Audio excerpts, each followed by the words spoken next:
Dream with me tonight.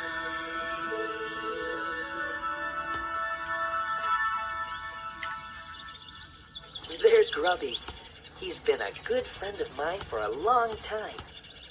Say hello to our new friends, Grubby. Oh, hi there. How are you? Hey, Grubby. Do you remember this song? Yeah, I sure do. Your friend is what I'd like to be. Your friend, 'cause I like you. Do you like me? My friend, I'd like for you to be. My friend,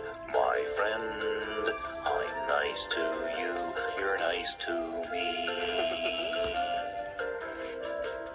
Friendship is a lovely word. It makes a lovely sound. Friends are people that you like and like to be around. Your friend is what I'd like to be. Your friend, 'cause I like you. Do you like me?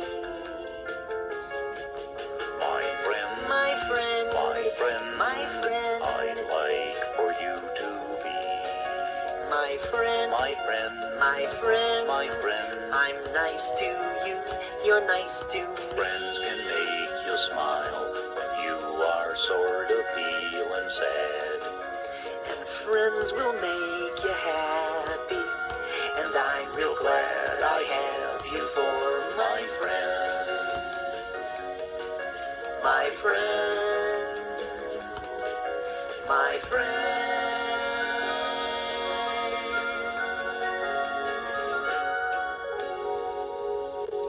Grubby and I have always wanted to go in search of new and wonderful things.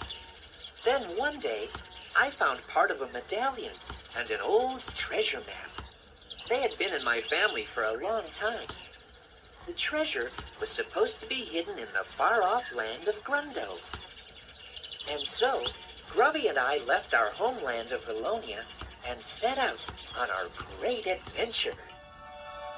Let's go to far-off places and search for treasures bright. Grundo was a long way from Rilonia, and after walking for many days, it didn't seem like we had made much progress. Teddy, my feet are getting sore. I must have stepped on every rock between Rilonia and here. You didn't tell me that adventure seeking would be this hard on my feet. As you can see, Grubby does have a lot of feet to worry about. So we decided to camp there overnight. Grubby, are you sure those roots are edible? Well, I don't know if they're edible or not, but they sure are good to eat. You're about to have my specialty. Roasted root. Roasted root? Yeah, here, have one. Well, how do you like it? I'm afraid I didn't like those roots as much as Grubby did, but I didn't want to hurt his feelings. Teddy, do you miss home any? Yes, I guess I do a little. But we've only been gone a few days. Well, I know, but you're the first Iliop to leave Rilonia in a long time. And I thought you might be getting homesick. It's true. Iliops aren't very adventurous. At least they haven't been for many generations. But somehow, I've always had this desire to go on a journey to Grundo. And I want to find out if this old map really leads to a treasure. Yeah, you've been talking about that since we were little. Hey, you want some more roots? No thank you. The next morning, Grubby's feet were better, and we continued on our journey. We hadn't gone very far before we came to some high, rocky cliffs. The only way through was a narrow ravine. We later found out that it was called Founder Pass. we saw a sign. Beware of bounders. What do you suppose that means? I don't know, but there doesn't seem to be any other way to go. Yep, you're right. Well, let's go. We soon found out what bounders were. Look at that! Hopping mouths! Yeah, and them mouths are full of teeth. Whoa! They're going to catch us! Run faster, Grubby! I'm trying. That was the day we met Newton Gimmick. He was out on a walk, and he was picking up firewood. Look out! These things are after us! Run! Oh, take that. Oh, my. Here. Treacherous little bounders. As each bounder got close, Gimmick put a piece of firewood upright in its mouth, so they couldn't bite anymore. Soon the disabled bounders ran off.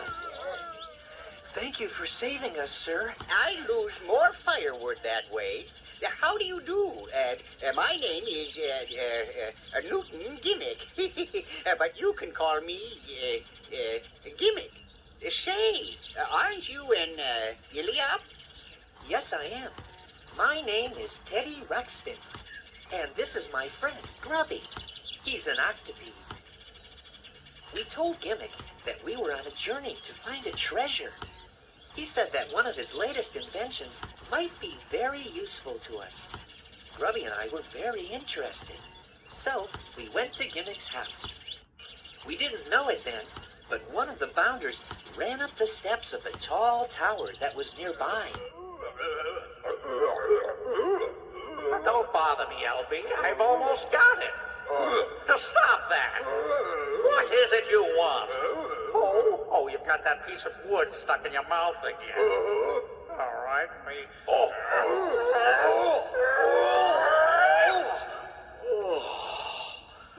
Guess what? It seems that someone named Tweeg lived in that tower, and LB, the leader of the bounders, worked for Tweeg. Guess what? Be quiet. I'm sure I've got the right combination this time.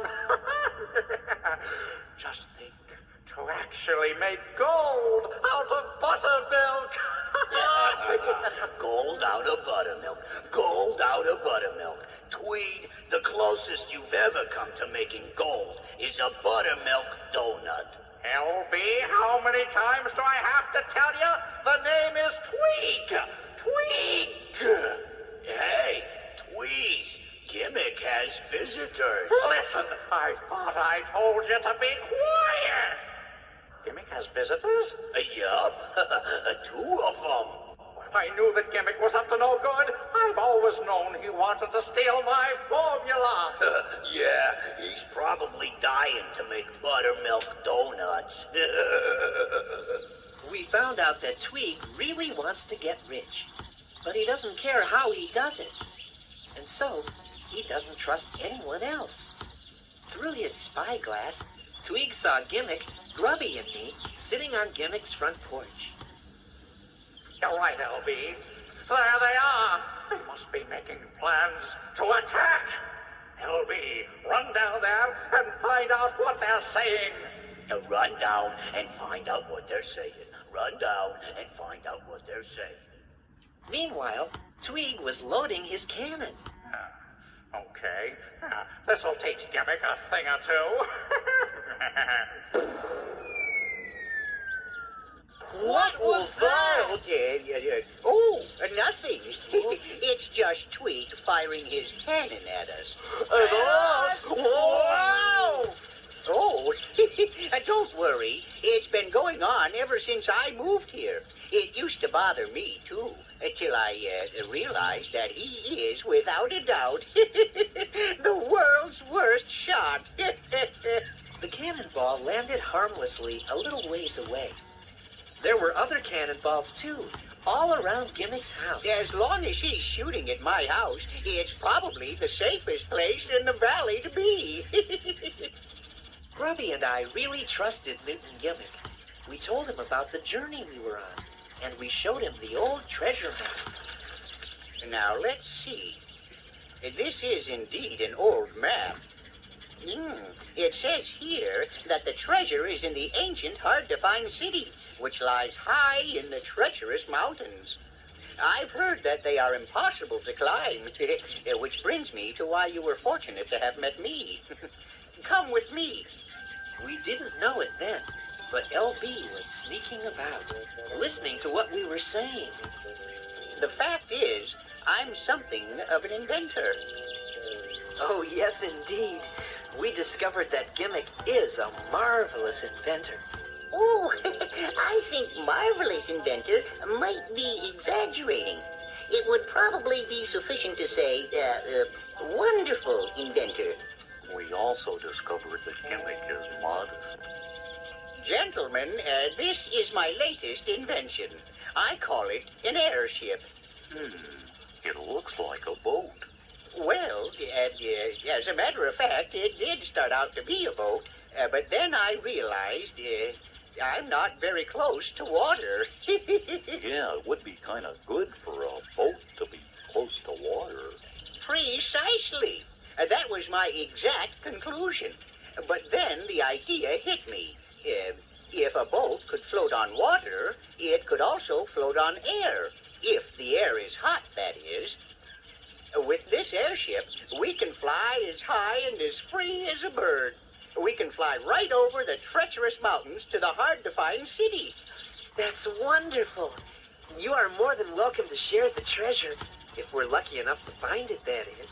All right, let's get underway. If you fellas can begin loading this firewood, I'll go inside and pack some provisions. All right. As Gimmick walked up to his house, he was still carrying the rolled-up map. Suddenly, LB jumped out at him. Horrid little bounders. Without thinking, Gimmick stuck the map into LB's mouth, just the way he had driven off the other bounders using firewood. Gimmick didn't realize what he had done. LB took the map to Tweeg. Look at you. That's twice in one day you've had that log in your mouth. Can't you do anything right?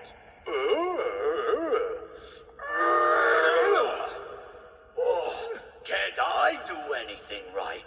I ought to take that treasure map somewhere else. Yeah, treasure map? What treasure map? The one you're holding in your hand, Twing.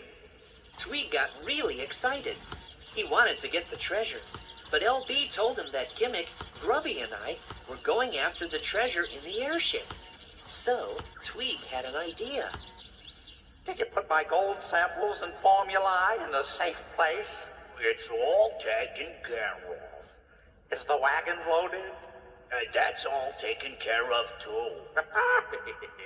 Now sneak back to Gimmick's with this phony map.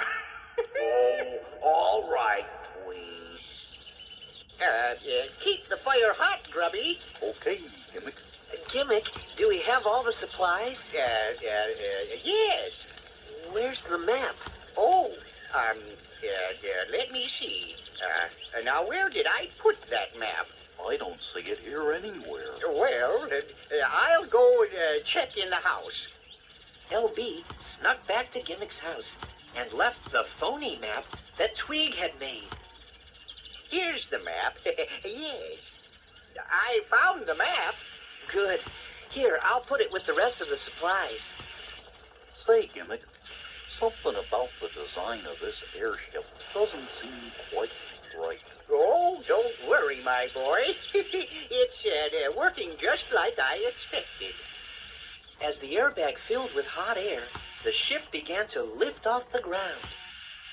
Teddy, something just doesn't seem quite right. Newton Gimmick was delighted with his new invention, but somehow something still didn't seem quite right. Do you know what it was? Teddy, something just doesn't seem quite right.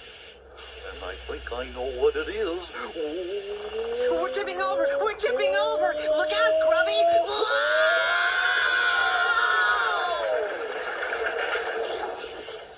The airship had turned upside down and crashed. Apparently, something wasn't quite right. Oh, really? Maybe it was the hot airbag trying to get out from under the ship? Yes, Grubby. That may be it. We discovered that the hot air should pull the ship up into the sky, not push it, which meant that the ship would have to be suspended by ropes from the airbag. Indeed, Teddy. And once we had done that, everything was all right. And so, as the airship lifted off the ground, Grubby and I were happy to have met a new friend.